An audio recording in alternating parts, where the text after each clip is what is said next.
Welcome, my dear listeners. Stay with me to get the spoilers first and subscribe to the channel. Let's find out what's going to happen on The Young and the Restless. Sharon and Noah are shocked by Matt's Welcome to Hell trap. The Canadian Day Ahead episode for Thursday, April 23rd, 2026, puts Sharon and Noah right in the middle of Matt Clark's plans. The setup is as scary as it is typical of The Young and the Restless. The recap says that Sharon and Noah are taken to an abandoned petrol station on the outskirts of Vegas, thinking they are following a real lead that has to do with Nick and Adam, but they find out that Matt has been controlling the whole thing from the shadows. They are already far from help, out of cell range, and stuck in a scene that is about to get very bad very quickly by the time they figure out what is going on. The danger doesn't come out of nowhere like a jump scare, which is what makes this week's Matt story so good. It is made, designed, and timed. The recap says that Matt has taken Nick and Adam's phones, which means he has been able to send messages that look real enough to get Sharon and Noah to get the wrong place at the wrong time. Trust, confusion, and distance are what make the whole trap work. A lie is leading Sharon and Noah into danger, not just wandering there. The moment the trap closes is pure soap opera suspense. Sharon is already nervous about the trip and Noah is trying to keep things going even though the whole thing feels off. They get to the empty station and are still debating whether or not to go inside. They are also still trying to figure out if the voice on the phone was really Nick's. Then, out of nowhere, Matt shows up on the backseat right behind them, making the whole trip a nightmare in an instant. The summary says that he leaned and said, "Welcome to hell." That line works because it doesn't just threaten people for no reason. It says that Matt is in charge of the room, the car, and how everyone feels. Sharon and Noah's reaction are important because they aren't over the top or dramatic, they are deserved. The story has already made it clear that they are far from safety. Their phones aren't working and they were led there by a false trail. Once Matt gets in, there's no way to pretend this is still a search mission. It's being held captive. Sharon's panic is so strong because this isn't the first time she's had to deal with Matt's cruel behavior. The spoiler trail for this week makes it clear that Matt's return has been haunting the Newman family for days, and Sharon has been one of the people who has been most directly affected by his actions. One preview says that Matt is still making Sharon's life hell, and another says that he has been threatening her and Nick from the West Coast side of the story for a while now. That story makes every one of Sharon's reaction more important because she knows how dangerous he can be.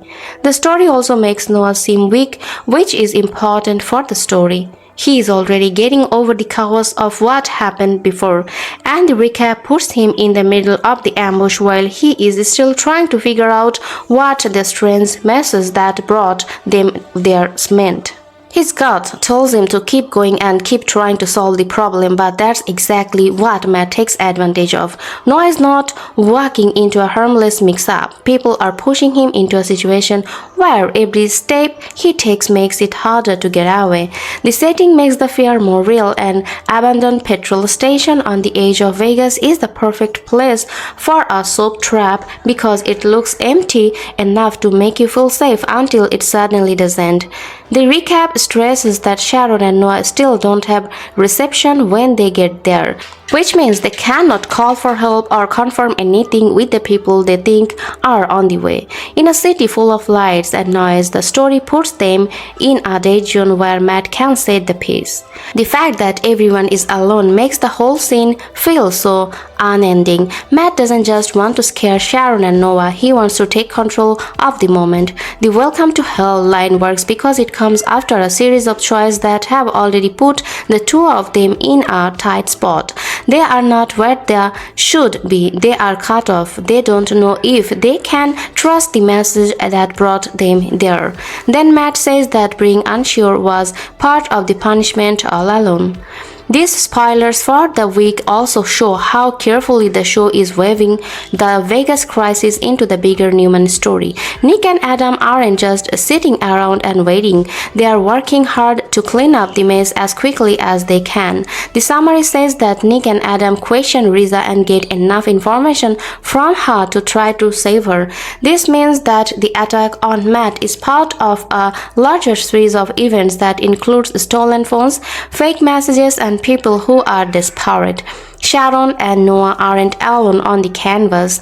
They are the latest victim of the much bigger trap. Risa's part is important because it makes the story more real. She can help Nick and Adam move, but only if they can prove to her that she will be safe. According to the spoiler, they offer her money and a fresh start, but she only tells them what they need to know to save her after that. That makes the whole thing very Y&R in a moral sense. Risa is not a brave whistleblower. She is scared, trapped, and picking the safest path she can find. Nick's reaction to what Risa told him is almost as dramatic as Matt's ambush. The spoiler says that he freaks out and leaves right away, with Adam riding shotgun and trying to keep him on track. Another part of the spoiler trail says that Adam is worried about Nick's health, including signs that Nick may not be fully in control or may be impaired. That layer makes the rescue mission seem both urgent and unstable at the same time. It's not just a race to save Sharon and Noah, it's also a race against Nick's own limits. That's why the scene where they save someone moves so quickly. It isn't finished. It isn't calm. It's a mad dash from one problem to the next. Nick is acting like he knows every second counts. Then Adam has to help even though their relationship is complicated and they don't always trust each other. The story uses their tension as fuel, which is what a good soap opera rescue plot should do. The story also serves as a reminder that Matt is not just a temporary problem. Recent spoiler coverage says he keeps making Sharon and Nick's lives hell, and earlier previews show that he has been doing things to keep them off balance for a while. The stolen phones, the fake messages, the remote location, and the final ambush all point to a man who has put a lot of thought into how to cut off his victims. That's why the "Welcome to Hell" line sounds like more than just a threat. It is the end of a long campaign. The trap is also dangerous because the audience can see how it works. Matt can control the masses with the phones he stole. The remote setting keeps Sharon and Noah from getting help. The empty station makes it look like there is no way out. And the last reveal in the car means that the trap is complete before anyone can stop it. This is very soap opera way to build tension. The audience sees the pieces line up, but the characters walk right into them anyway.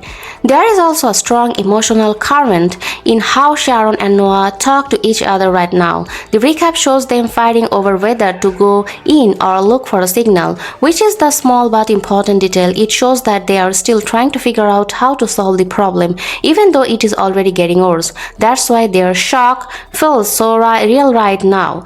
They are not being careless, people are controlling them. The way the story fits into the bigger week makes it even more important. While Sharon and Noah are dealing with Matt's ambush, Victor is also making moves against Phyllis. The Friday spoiler package says he traps her with a deal she cannot easily refuse. That makes for a strong contrast. One story is about surviving in the middle of nowhere, and the other is about being forced to do something in the boardroom. Both are about control, but one physical and right now, while the other is strategic and cold. That difference is what makes The Young and the Restless so good. Matt says "Welcome to Hell" and turns a car into a cage in one story. In the other, Victor uses leverage proof and legal pressure to make Phyllis choose something she might not want to do. Different bad guys, different plans, but the same basic idea. People in Genoa City keep trying to control the story, but eventually the story controls them back. The likely outcome of this trap is just as important to Sharon as the trap itself. This kind of moment doesn't go away when the bad guy leaves the room. It changes how she sees the world around her, how quickly she trusts a lead, and how sharply she reacts the next time Matt shows up. The spoiler coverage makes it clear that he isn't just there to scare people. It's a constant threat to her peace of mind. That means the emotional effects are likely to last even after the danger is over. Things could get just as messy after Noah. This ambush makes him even more vulnerable than before because he's already dealing with the effect of past injuries and confusion. The recap and teaser makes it sound like he's in a situation where help is close enough to matter but not soon enough to stop the ambush. That kind of thing can make a character lose faith in themselves long after the danger is gone. The fact that Matt's line is not the end of the story but the start of the escalation is what makes the whole episode so exciting. The phrase "Welcome to Hell" means that the characters have entered a stage where the normal rules don't apply anymore. Sharon and Noah's research for a missing person or a lead is no longer their only goal. They are trying to stay alive against a bad guy who has already shown how much power he thinks he has. And that's what really shocked me about the episode. It's not just that Matt shows up. He shows up at the exact moment when Sharon and Noah still think they might be able to handle things. The recap carefully shows them getting there, being unsure, arguing, and the realizing that the trap has already been set. That structure makes the reveal harder to get because it takes away safety in steps instead of all at once. The audience feels the same sinking feeling as the characters do. This Y&R hour is good reminder of why Matt Clark is still such a dangerous person. There is no need for him to come in with covers for the start. He can turn a normal drive into a nightmare by using phones, text, maps, and his memory. Sharon and Noah are already stuck in the emotional version of hell by the time he says "Welcome to Hell." If the question is whether Matt's trap shocks Sharon and Noah, the answer is yes, without a doubt. The better question is how much damage he does before Nick, Adam, and the rest of the team can catch up. This week is not about a close call according to the spoiler trail. It starts with a fake message, gets Ors at a petrol station that doesn't go anywhere, and ends with a scary realization that Matt has been ahead of everyone else the whole time. And this is the moment where the story stops feeling like a rescue and starts feeling like a survival, because once someone says "Welcome to Hell," it means the rules have already changed. What really hits me here is this: Sharon Newman didn't just walk into a trap, she walked into a memory, and that's what makes it ours. Because fear is one thing, but recognizing the person who hurt you before, there's something deeper, something that doesn't let you think clearly. And then there's Noah Newman, who wants to be strong, but is already a step behind. And in situations like this, being unsure can be more dangerous than being wrong. Now look at Matt Clark. He didn't rush this. He built it piece by piece, and that tells me this isn't about escape anymore, it's about control. And honestly, that's what scares me the most. Because when a villain enjoys the setup this much, the payoff is usually worse than anyone expects.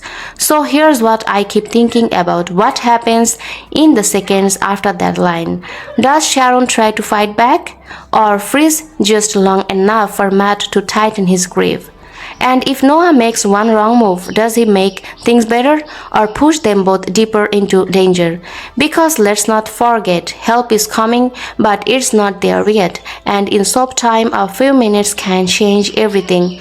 My prediction: this doesn't end clean. Even if they get out, something emotional breaks here. Trust, confidence, maybe even the way they see each other. Because moments like this don't just pass, they stay. So tell me, if you were Sharon in that car, would you stay calm or risk everything to get control back? And do you think Nick gets there in time? Or is he already too late to stop what Matt started? I have got a feeling this "Welcome to Hell" moment is only one beginning, not the worst part, and that's what makes it so hard to look away.